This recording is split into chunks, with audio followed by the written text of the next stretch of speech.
If I started murdering people, there'd be none of you left.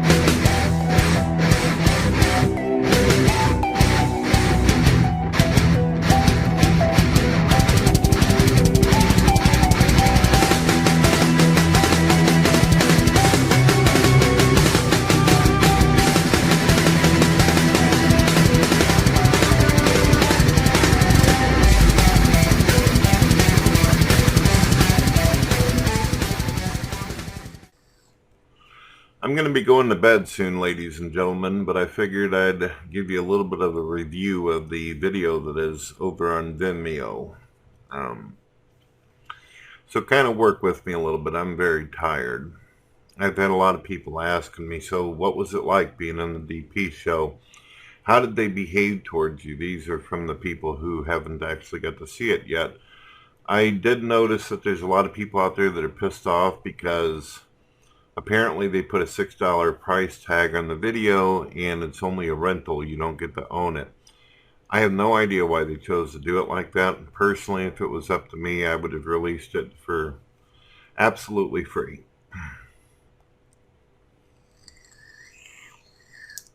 But like TJ has said many times before, I'm no politician and I'm no businessman. Just a regular average Joe who runs his mouth on YouTube. So, it is what it is. So you guys want to know how I felt? To be honest with you, in the first 2 hours of the recording, when we first did the shot, I felt a connection. I felt like I was like getting along in a weird way with them. I mean, sure, they played some of my old videos for me, which unfortunately some of you out there will not get to see my physical reaction because sadly at the end of 2 hours apparently their computers crashed over there. Now TJ and Paul, even though they get a lot of things wrong about me, there is a truth about me that I record video calls, especially whenever I am convinced that the person I'm talking to might mean me some ill will. It's a protective measure. There's a lot of people out there, but some of them are not honest enough to admit that they do use the facility to record. When you've been around on YouTube as long as me, you fucking got a recorder. It's got to be done. It's just the way it is. So they were upset. They were bothered. Of course they were. Ben and Scotty and the guys and shit, they went through a hell of a lot of fucking work to get all of our cameras up on the screen and then play the video and run me through Skype. So, naturally, they spent 2 fucking hours and it got wiped whenever their computer shut down. Don't ask me why they didn't have a backup or why they didn't have a machine in the first place to protect them from that kind of bullshit. Because that's just the way it is. Maybe it was God's way of saying, hey, be nice to this fucking guy. Brett Keane's awesome. I don't know.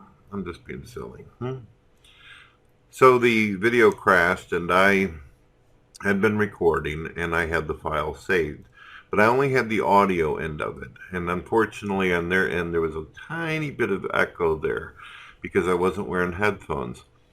But being the nice guy that I am, and even though the show was meant to make me look like an asshole a little bit, well, actually a whole lot, I provided them the file.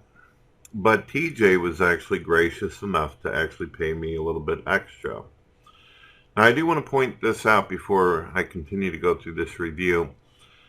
A lot of people are wondering, did I use DP money in order to pay Jesus Freak? No. In fact, I took the video and I put it on private because I originally thought that TJ wasn't actually going to ever send the contract. I was convinced that I wasn't ever going to get paid. I wasn't even sure if I was actually going to be on the show or not. But Jesus Freak needed the money. So I put the money out there.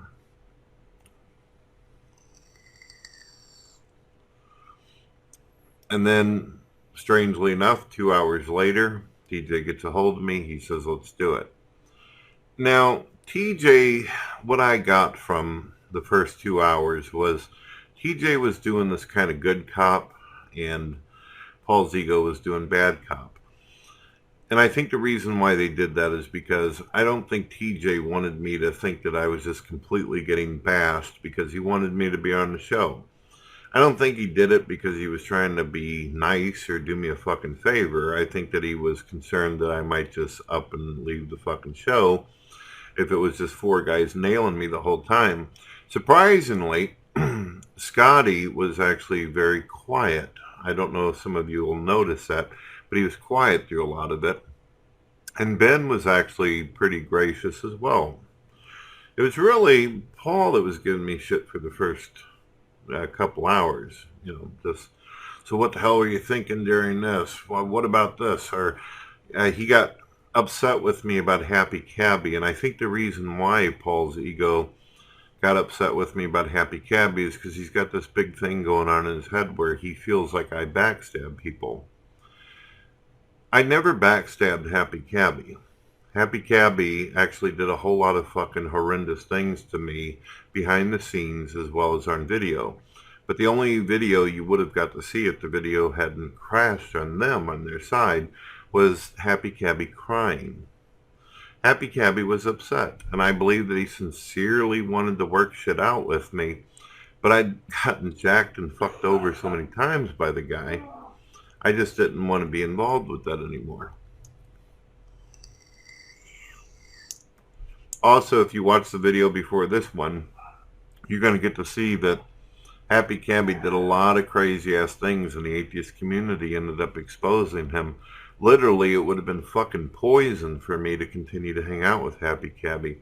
Happy Cabby went beyond internet drama to the point where it was found out that he had a public record of doing a pretty heinous ass crime. And number two, he got caught fucking around with little YouTube kids out there by Agent of Doubt, an atheist, which I tried to explain to them, but Paul's ego, as most of you have probably discovered, because I notice that you see the same thing I do. I was reading the comments on a lot of these videos that I've participated in with the DP, and a lot of you say that Paul never shuts up, that he won't let nobody respond. He doesn't just do it to me. It seems like it happens to other guests too who get put in the villain role, which is exactly what it is. It's a fucking role. To me, it's bullshit drama. Because I don't have that much hatred or anger towards them. And to tell you the truth, I don't believe that TJ and Paul really have that much anger towards me either. I think it's a show, and you should expect some kind of performance out of it. It is what it is. People amped up, wanting to act like assholes to get you excited and get you paying. I don't think that'd be wrong with me. TJ's boasted about how he's about profit and business, so it's not like I'm throwing him under the bus or something like that. He's got a studio. He wants to make fucking movies and shows for you. He wants to be an entertainer. Well, entertainers sometimes exaggerate shit in order to get a laugh or get you guys purchasing their product.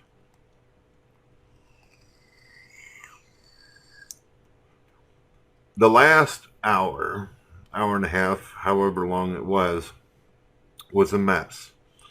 And the reason why is when the first show went down, we waited a day or two before we did it again. We started up on Tuesday, I believe. And remember, I'm tired, folks. I'm describing this for you. So we opened up again, and I noticed something different about their behavior than before. They were a lot more calm, a lot more chilled in the first 2 hours, the audio version.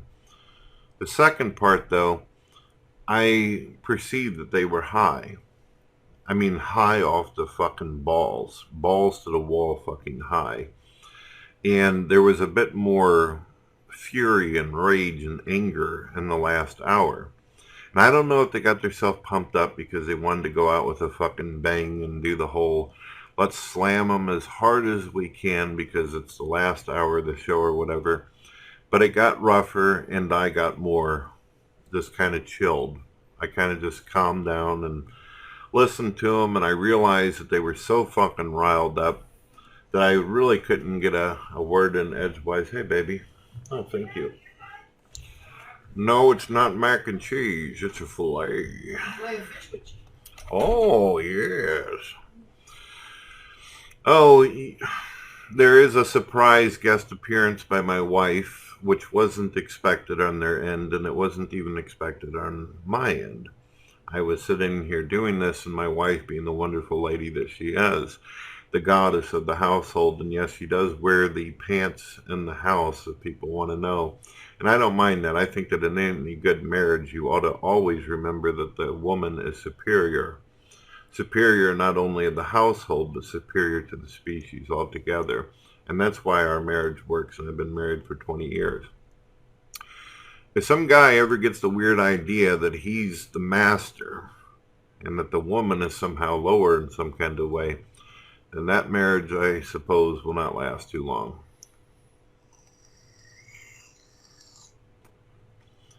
So, the last hour was fucking horrid. It was rough. A lot of screaming, a lot of yelling. And you'll notice that about 15, maybe 20 minutes goes by where they're just yelling and screaming, and I keep getting told, so what are you going to say about this, Brett? What are you going to say about this? And then they would just take turns yelling and screaming at me. And you'll see me go like this and just stare at the screen.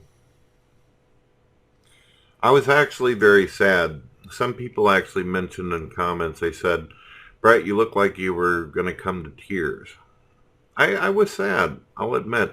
Not sad like in, oh, my poor little fucking feelings are hurt and I need to cry into a pillow type of fucking sad.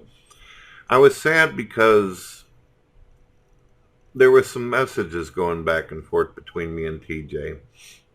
And also, before any of the recording started, it seemed like I just felt a sense that we could work shit out and just stop all this fucking nonsense, all the crazy shit. And that we could actually maybe do a DP show in which we just laugh together and maybe instead of focus on the negative things about each other, point out some of the positives. And believe it or not, even though I said some negative things, and they definitely have spent a hell of a lot of time talking some shit about me, I think that we all, out of respect, as people who've used YouTube for many years, we know what our good side is, we know what our bad side is. Unfortunately, even though I reached out an olive branch and said I'd like a truce so we could just move forward, for a moment there in the show, and you'll hear it for yourself, it almost seemed like TJ was willing to do that. He said, sure, okay, for a month we'll blah, blah, blah, blah, blah.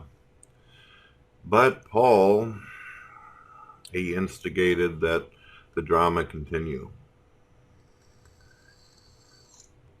I think Ben or Scotty might have said something too. And then TJ changed his mind. And that's too bad. I don't know how many of you, maybe a lot of you out there, you enjoy watching grown men fight back and forth. Maybe this is something exciting or stimulating for you or different than the usual shit out there. But from my own perception, I would have just liked to get through it. So my wife, she ended up going off on them for a little bit because she heard them calling her Dorn when her name is actually Dawn. Like in Dusk Till Dawn, vampire movie.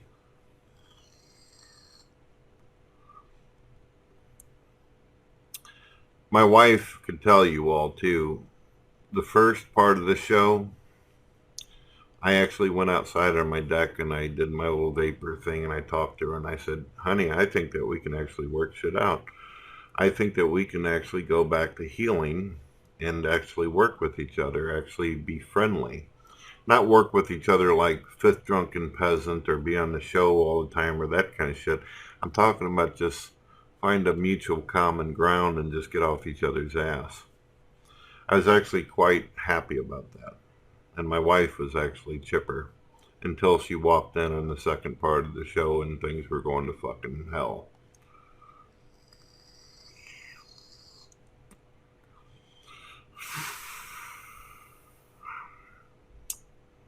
There were some things throughout the show that bothered me. The Joseph Martelli thing, I did a video about that, proving to them that I never incited any kind of harm or suffering. I never encouraged him to cause any problems, and I still, to this day, after rewatching the entire part of him interacting with me in my hangout, I didn't sense, even now, a day's watching him, that he wanted to hurt anybody or cause any kind of problems. I think that, unfortunately, like myself, he was misrepresented. He did something stupid, and that mistake was turned into, from mashed potatoes to a fucking mountain. And that's sad. Oops, my vapor's out. Great. Wonderful. I'm going to have to switch out the battery. Also, Happy Cabby was brought up, and I did a video also proving what I was telling them the whole time, but they wouldn't listen. And that's pretty much it. In the future, if they request that I go on there, it's pretty much the same deal as before. They would have to do a contract. They would have to pay me and shit, because unfortunately at this point, I don't believe that they want to be friends. I don't believe they want to be cool. I believe that they see this as a business to make money. And if that's what it's going to be, then that must mean that I'm being employed for the moment or temporarily to be on there in order to entertain you guys. So I expect to get paid. And I don't think that that's greedy or unfair. I made $1,000 out of it. The Amazing Atheist did pay up. He was actually, to be honest, pretty quick about getting that payment to me before as well as after, and I appreciate that. I told him that. But if it's going to be treated like a performance act or some kind of job, then I'm going to expect to get paid. $1,000. That's what I got paid. And some of you out there might be like, damn, $1,000 just to sit there and get called names and treated like that? Yeah.